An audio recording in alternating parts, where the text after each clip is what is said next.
Halo rekan-rekan sekalian, berjumpa lagi dengan saya Melki Darmawan, Investor Relation dari Amar Bank. Yang pada podcast episode 10 ini, kita akan membahas topik mengenai outlook perbankan digital di tahun 2022. Seperti yang kita ketahui, untuk di tahun 2021, industri perbankan digital sudah sangat kompetitif. Dan tidak menutup kemungkinan di tahun 2022, persaingan para pemain perbankan digital akan semakin ketat di tahun ini. Dan untuk itu, kita akan membahas topik terkait industri perbankan digital.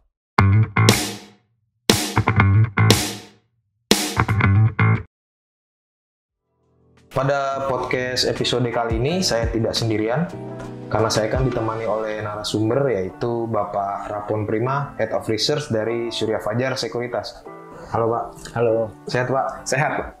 Oke, Pak Rapon, jika kita singgung sedikit terkait industri perbankan digital, di tahun 2021 memang terlihat sudah semakin kompetitif ya Pak. Dan tidak menutup kemungkinan di tahun 2022, hal itu memang semakin ketat lagi. Nah, mungkin saya ingin tahu nih Pak, dari perkembangan industri perbankan digital sendiri, untuk potensi transaksinya di tahun 2022 itu seperti apa sih Pak? Ya, jadi kalau kita bicara tentang transaksi di perbankan digital, ini merupakan sesuatu yang cukup menggembirakan gitu. Pertumbuhannya sendiri rata-rata kalau kita lihat sepanjang 3 tahun terakhir lah gitu, kira-kira selalu di atas 20%. Ini kan lebih tinggi ya dibandingkan dengan pertumbuhan ekonomi kita yang hanya sebesar 4-5% dalam beberapa tahun belakangan. Jadi sebenarnya potensi untuk transaksi di perbankan digital saya rasa sih untuk jangka menengah bahkan 5-10 tahun masih akan tetap tumbuh lebih tinggi dari pertumbuhan ekonomi.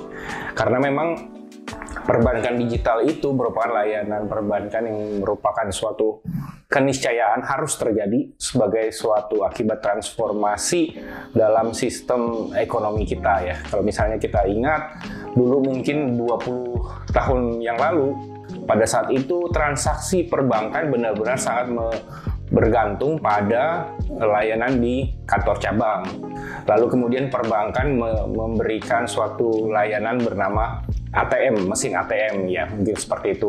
Nah, berjalannya waktu, masyarakat mulai menggunakan ATM sebagai layanan perbankan mereka.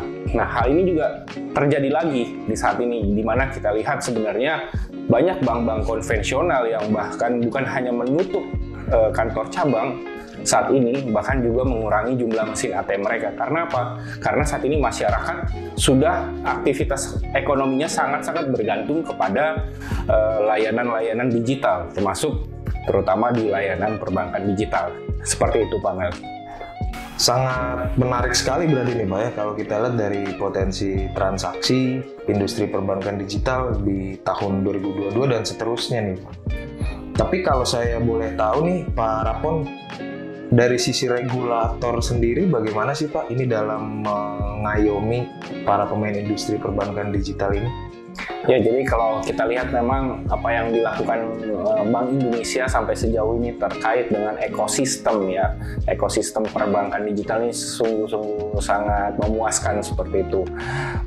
Infrastruktur digital yang menurut saya ini sangat luar biasa dan sangat memang mendukung ekosistem dari layanan perbankan digital, bagaimana Bank Indonesia pada beberapa tahun terakhir sangat menerapkan implementasi QRIS gitu ya, QR Code Integrated System seperti itu. Nah, ini merupakan salah satu infrastruktur digital yang akan mempercepat penetrasi dari layanan-layanan digital kepada katakanlah masyarakat yang belum mendapatkan akses digital seperti itu. Ini merupakan satu langkah positif menurut saya dari Bank Indonesia. Berarti dari sisi regulator itu memang sudah cukup mengayomi nih Pak ya, para pemain dari industri perbankan digital. Nah, kalau terkait kinerja nih, prospek kinerja dari para pemain industri perbankan digital ini sebenarnya bagaimana sih Pak untuk tahun 2022? Ya, menarik untuk melihat tahun 2022 karena menurut saya tahun ini adalah tahun yang cukup unik. Karena apa? Karena dalam beberapa tahun terakhir sampai di 2021 ya, semua pemain-pemain bank digital itu rata-rata mayoritas hanya berfokus pada peluncurkan produk-produk untuk menunjang seperti tabungan digital, pembayaran digital seperti itu. Namun belum masuk kepada layanan kredit digital gitu. Belum begitu fokus kepada layanan kredit digital. Jadi mereka hanya fokus kepada sisi funding, belum pada ke sisi kredit. Nah, di tahun ini sepertinya akan berbeda. Para pemain bank digital sepertinya akan mulai aktif meluncurkan produk-produk layanan kredit berbasis digital. Ini penting sekali. Kenapa juga penting? Karena kita lihat dalam beberapa bulan terakhir banyak sekali aksi-aksi korporasi dari bank-bank digital ini, seperti aksi korporasi red issue gitu ya, penambahan modal. Nah, dari penambahan modal inilah kemungkinan besar bank-bank ini akan menyalurkan kredit kepada calon-calon debitur melalui platform digital.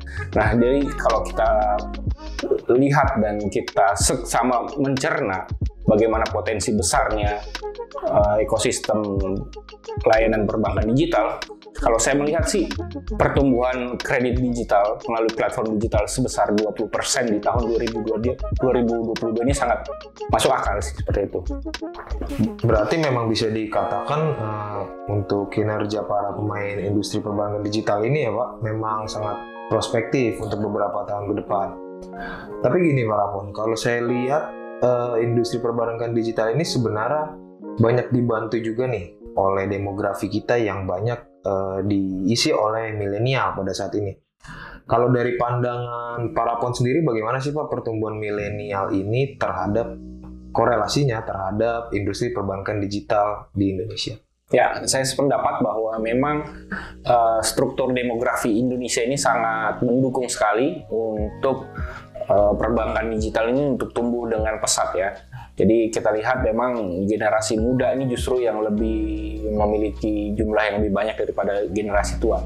Nah, terkait dengan outlook 2022 ini juga akan sangat menarik bahkan 2022 ke depannya. Karena apa? Kalau kita lihat di tahun ini generasi-generasi milenial dalam tanda kutip, bahkan yang mungkin lahir di tahun 2000, pada saat ini 2022 kemungkinan besar mereka akan sudah masuk ke dunia kerja. Di mana ketika mereka masuk dunia kerja, generasi milenial ini memiliki kemampuan finansial seperti itu. Memiliki kemampuan finansial ditambah lagi sepanjang perjalanan hidup mereka mungkin mereka terpapar dengan teknologi lebih baik dibandingkan generasi-generasi sebelumnya. Nah, ini merupakan potensi yang cukup besar yang bisa digarap oleh para pemain bank digital. Jadi kalau saya lihat dari sisi demand-nya, maka di tahun 2002 dan tahun-tahun ke depan ini merupakan tahun emas bagi perbankan digital. Jadi kalau boleh saya simpulkan, outlook bank digital di tahun 2022 baik dari sisi regulator, baik dari sisi para pemain, baik dari sisi konsumen, itu semua sangat mendukung untuk outlook yang positif di tahun 2022. Oke, Pak Rapon, berarti memang di tahun 2022 untuk outlook industri perbankan digital sendiri memang masih berpotensi tetap positif nih Pak ya. Nah, kalau saya lihat nih Pak, di industri perbankan digital sendiri kan pemainnya ini ada banyak nih Pak.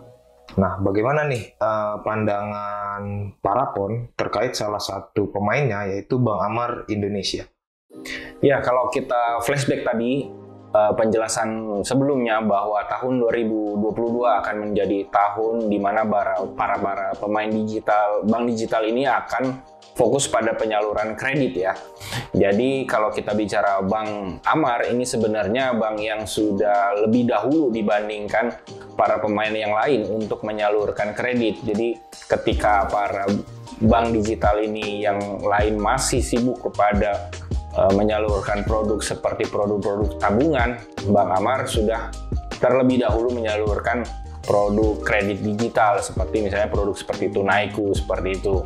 Nah ini jadi boleh dibilang Bank Amar memiliki best practice ya dalam menyalurkan kredit digital seperti itu. Sementara bank-bank lain mungkin tahun ini masih mencari-cari bentuk formulasi bagaimana menyalurkan kredit secara digital, bukan hanya efektif namun juga memiliki resiko yang rendah gitu untuk mendapatkan aset yang boleh dibilang berkualitas.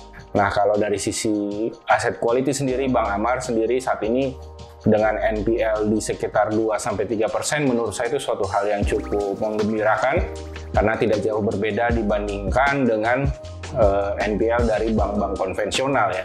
Namun dengan menyalurkan kredit dari sisi digital, Bank Amar ini sendiri bisa mendapatkan net interest margin yang cukup tinggi, hampir di kisaran 10%. Sedangkan bank-bank konvensional lain mungkin hanya di kisaran 4-5%. Jadi dalam hal ini bank digital, Bank Amar ini memiliki keunggulan ya menurut saya seperti itu.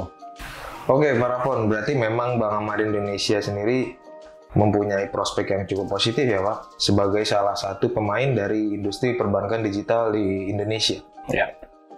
Oke, rekan-rekan sekalian, jika bisa saya simpulkan untuk podcast episode 10, ini adalah memang untuk outlook industri perbankan digital di Indonesia di tahun 2022 berpotensi masih akan positif. Dan salah satu pemainnya seperti Bank Amar Indonesia juga memiliki prospek yang sangat cerah dibandingkan kompetitornya. Karena Bank Amar Indonesia sendiri sudah memiliki kredit digital melalui platform Tunaiku.